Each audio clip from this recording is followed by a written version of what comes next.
pessoal? Hoje eu gostaria de falar a respeito da verdadeira essência da vida intelectual. Quem é inscrito neste canal desde sua criação sabe muito bem que eu já falei a respeito deste tema diversas vezes. Porém, hoje eu me senti na necessidade de evidenciá-lo, porque há poucos dias estive analisando o YouTube Studio e na aba de estatísticas percebi que a maior parte das pessoas que são inscritas e que acompanham os meus vídeos aqui no canal é jovem. São pessoas dos seus 15 a 20 anos de idade, cuja maioria está ligada ativamente à atividade acadêmica. E se eu dissesse a essas pessoas que a vida intelectual não tem nenhuma relação com a vida acadêmica, que ela, na verdade, é uma missão, será que essas pessoas seriam capazes de me compreender?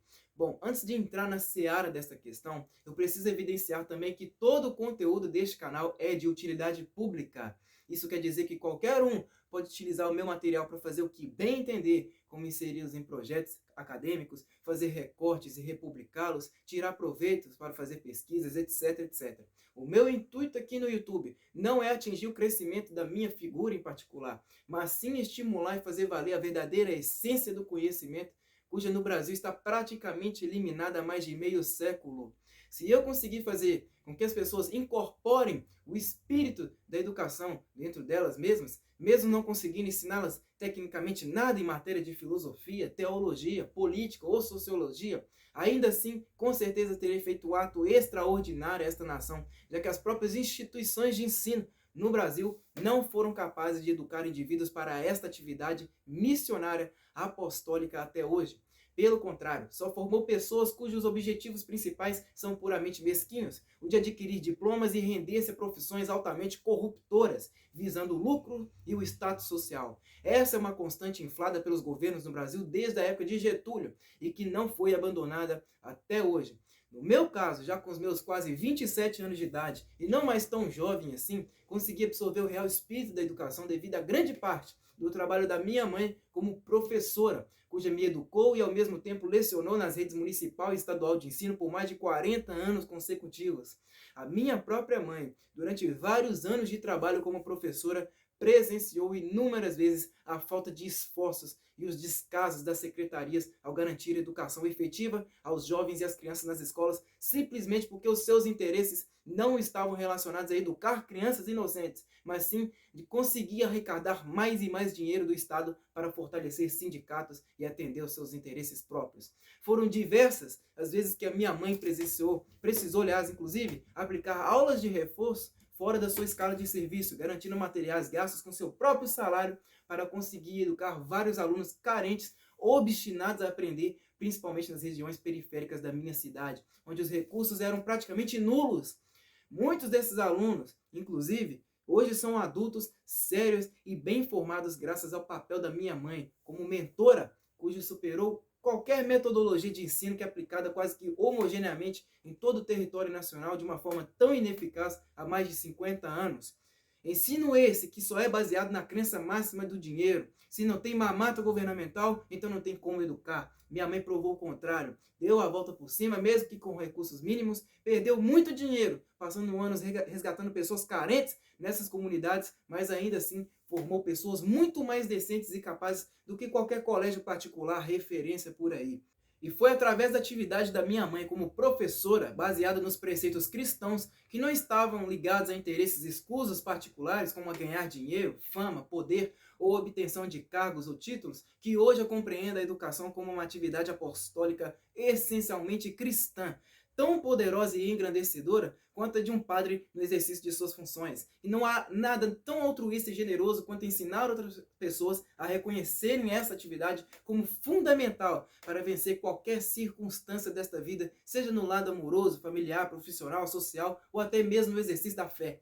É através da absorção da essência da autoeducação que constrói-se indivíduos empenhados a viver uma vida repleta de valores, princípios e virtudes provenientes da moral cristã, cujo ensina que um dos maiores atributos no ser humano é a honradez e o amor ao próximo, e não a mera aquisição de valores materiais.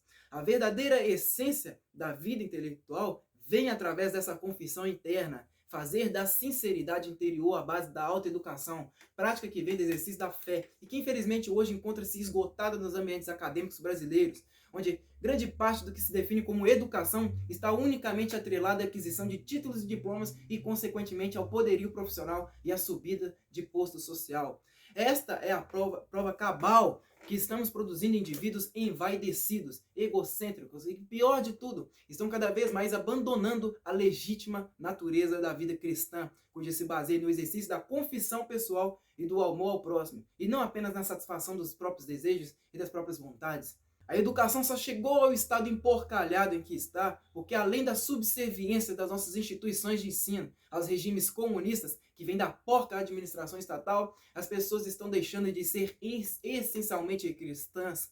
Assim como o Papa João Paulo II dizia, no Brasil as pessoas são cristãs nos sentimentos, mas não na fé. Isso quer dizer que existem muito mais pessoas que apreciam os símbolos exteriores da fé cristã, como os dogmas, as doutrinas religiosas e a atividade clerical, do que indivíduos verdadeiramente destinados a fazer da educação uma prática cotidiana da fé, capaz de contribuir para a alta cultura do nosso país.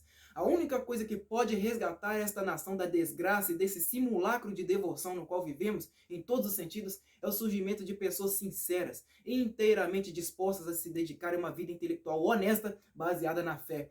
Essas pessoas, sim, são indispensáveis para fazer da educação uma atividade missionária baseada na confissão individual, resgatando a intelectualidade do nosso país e permitindo que a base da filosofia exista na vida dos indivíduos de maneira real e não apenas simbólica. Precisa-se frear urgentemente a consciência de que a educação só serve para a obtenção de cargos e títulos. Pior ainda, o que são vistos como sinônimo de sucesso por aqueles que vislumbram os símbolos exteriores da falsa educação como atestados de competência, assim como são os diplomas universitários, deveriam, na verdade, ser vistos como sinônimo de vergonha. Mais de 50% dos graduados no Brasil são analfabetos funcionais, muitas vezes desempenhando funções em suas áreas profissionais e lidando com vidas humanas diretamente, sem estarem devidamente capacitados para tais. Isso sem contar que existe a manipulação comportamental e ideológica nos ambientes de ensino brasileiro, que criam idiotas úteis para defenderem bandeiras político-ideológicas até de maneira inconsciente, e passam a defendê-las, às vezes, pelo resto de suas vidas, como a prática do aborto, da ideologia de gênero, o intervencionismo estatal nas liberdades individuais, o fortalecimento do establishment e, consequentemente, a destruição do cristianismo. Neste canal aqui, o meu maior intuito é resgatar pessoas para este propósito missionário da vida cristã, aliando a fé genuína à educação, ou seja, aquela educação que se incorpora, que só é possível existir através da redenção espiritual para fazer valer o bem comum.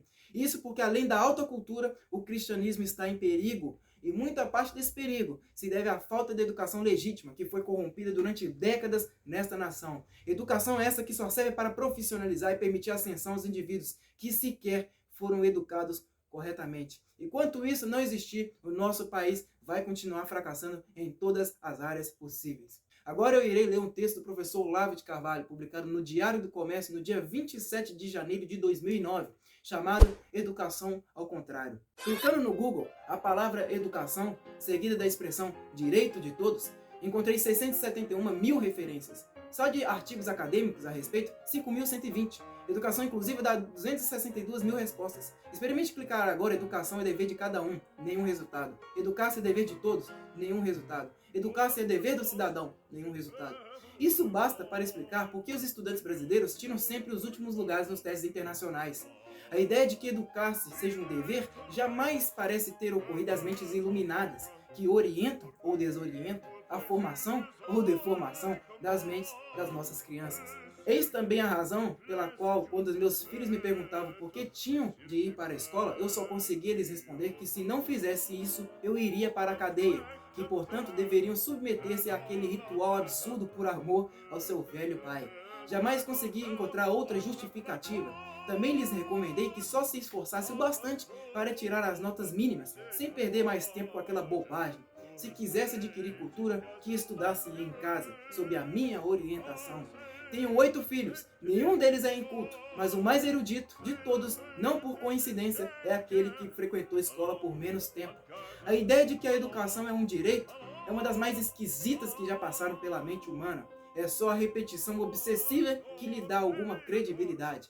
que é um direito afinal? É uma obrigação que alguém tem que ter para com você. Amputado da obrigação que impõe a um terceiro, o direito não tem substância nenhuma. É como dizer que as crianças têm direito à alimentação sem que ninguém tenha a obrigação de alimentá-las. A palavra direito é apenas um modo eufemístico de designar a obrigação dos outros. Os outros, no caso, são as pessoas e instituições nominalmente incumbidas de dar educação aos brasileiros, professores, pedagogos, ministros, intelectuais e uma multidão de burocratas. Quando essas criaturas dizem que você tem direito à educação, estão apenas enunciando uma obrigação que incumbe a elas próprias. Por que então fazem disso uma campanha publicitária?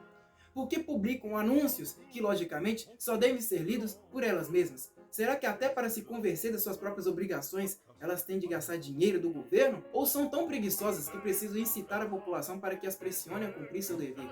Cada tostão gasto em campanhas desse tipo é um absurdo e um crime.